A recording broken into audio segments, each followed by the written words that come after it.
Писна ли ти? Писна ли ти да живееш живот, който не ти харесва? Писна ли ти да работиш работа, която не ти харесва? Писна ли ти да излизаш с хора, които не обичаш вече? Време.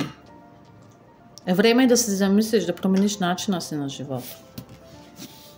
Книгата "Щастието избор" е точно за теб. Защо ли? Защото в нея ще откриеш най-различни техники, методи и начини как да бъдем още по-щастливи.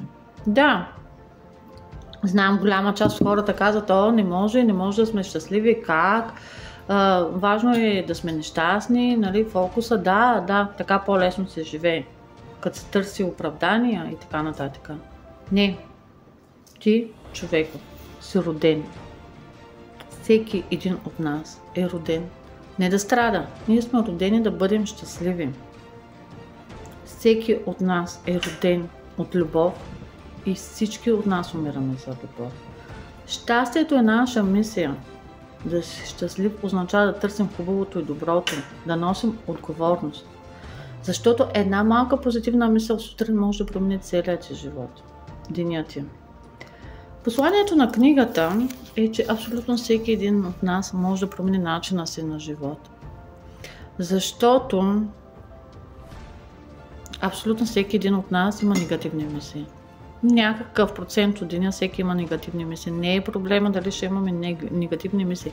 Проблема е колко време ще ги издържим и след колко време ще се освободим.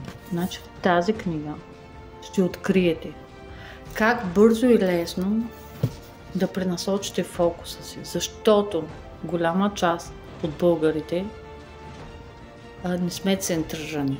Значи те или се притесняват, съжаляват за грешки от миналото, или съжаляват, живеят в страх за бъдещето. Но тази книга ще те научи как бързо и лесно да пренасочим фокуса си, как да бъдем още по-щастливи. Абсолютно всеки човек, един от нас, може да бъде да се пренасочи фокуса. Не трябва да съжаляваме за грешките, тъй като ние така трупаме опитност. Дори мъдростта се придобива с повече опитност. Болката е пък ни учи, това е послание, да променим начина си на мислене. Кризите имат две значения. Едната е опасност, а другата е възможност. Тази книга ще те научи не да се жертва, а как да намираме възможности, как да използваме предизвикателствата като трамплин към по-висша цел. Как да превръщаме проблемите в задачи. И ние сме едни огромни магнити. Всеки един от нас, ако заслужава, че иска да промени начина си на живот, заслужава да живее един по-добър живот, е хубаво да си я вземе. Вътре ще намериш как разни техники за щастие. В книгата ще откриеш как да превърнеш живота си в игра, радост и забавление. Как да отлучиш тайните на истинското щастие. Ще си позволиш ли да бъдеш щастлив? Ако отговорът е да, тази книга е точно за тебе.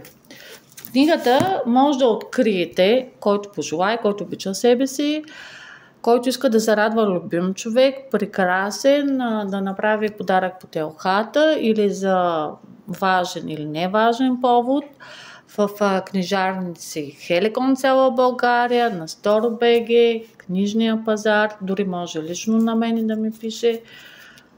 Имам телефон за връзка, в страничката ще намерите книгите на Иванка Петрова.